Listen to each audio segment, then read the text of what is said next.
Kitchen lab లోపల మరొక వంటకం ఏంటో తెలుసా? బహుశా అందరు చేసే ఉంటారనుకుంటాను. అటుకులతో ఊతప్పం. అటుకులతో ఊతప్పం. అప్పటికప్పుడు మన ఇంట్లోకి ఎవరైనా వచ్చినప్పుడు వెరైటీగా టిఫిన్ చేసి పెట్టచ్చు మిత్రమా. అన్నీ మన ఇంట్లో ఉన్న వస్తువులతోటి చేయొచ్చు. అదేంటో ఇప్పుడు తెలుసుకుందాం.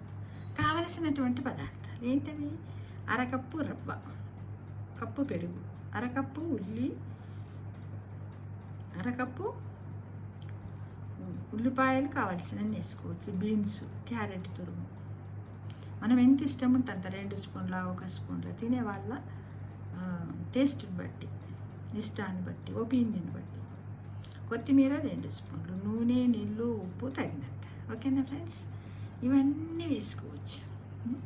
ఇంకా కూడా పుదీనా కూడా వేసుకోవచ్చు. తురిమి తినాలనుకుంటే టమాటో కూడా వేసుకోవచ్చు, చిన్న చిన్న ముక్కల్లాగా చేసుకొని. అది ఏంటంటే మన ఇష్టాన్ని దృష్టిలో పెట్టుకొని ఎవరెవరి ఒపీనియన్ ప్రకారం అలా వేసుకుంటే బాగుంటుంది. ఓకేనా? ఇక తయారు చేసే విధానం ఎలా?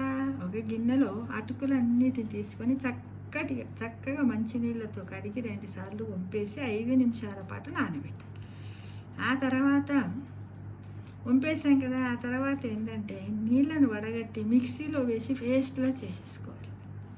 ఒక పెద్ద గిన్నెలోకి అటుకుల పేస్టు, రవ్వ, పెరుగు, అరకప్పు నీళ్ళు, 1/2 స్పూన్ ఉప్పు వేసి అన్నీ బాగా ఒకసారి క్లాక్ వైజ్లో, ఇంకొకసారి యాంటీ క్లాక్ వైజ్,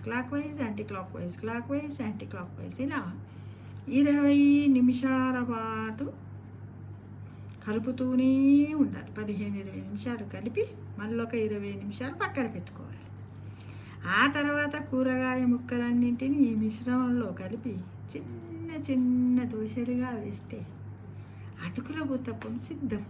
దీనికి కూడా అంతే. మనం టమాటా సాస్తో తినచ్చు, గ్రీన్ చిల్లీ చట్నీతో తినచ్చు, లేదా కొత్తిమీర చట్నీతో కూడా మనం తింటే టేస్ట్గా ఉంటుంది, వేడిగా ఉంటుంది. ఇందులో చూడండి అన్నీ వచ్చాయి. ఉల్లి వచ్చాయి, రవ్వ వచ్చాయి, అటుకులు వచ్చాయి కదా. ఇంక ఇష్టం ఉన్న వాళ్ళు దీంట్లో ఏం వేసుకోవచ్చు? నువ్వులు కూడా వేసుకోవచ్చు కదా. వేసుకుంటే కూడా కాల్షియం ఉంటుంది కదా. ఇలా చాలా టేస్ట్గా ఉంటుంది. ఎప్పుడు ఒకే రకంగా తింటే ఊరు కొడుతుంది కదా. ఎవరైనా ఇంట్లోకి వచ్చినప్పుడు సడన్గా కూడా చేసేయచ్చు వాళ్ళు. ఎందుకంటే ఒక 1 అవర్ 2 అవర్స్ మన ఇంట్లో ఉన్నారనుకోండి, టక్కున వాళ్ళు రాగానే కడిగి పెట్టేసి ఆ తర్వాత వెంటనే దాన్ని తీసి మిక్సీలో వేసేసి ఒక 5-10 నిమిషాలు పక్కన పెట్టేసి టకటక చేసి పెడితే వెరైటీగా ఉంటుంది. వాళ్ళకు కూడా మంచి ఫీలింగ్ వస్తుంది. మనం ఇలా చక్కటి స్నాక్ ఇచ్చారని ప్రేమ అభిమానాలను పొందుతాం మిత్రం. ఓకేనా? టేస్ట్ చేసి కామెంట్ పెట్టండి. Thank you for watching.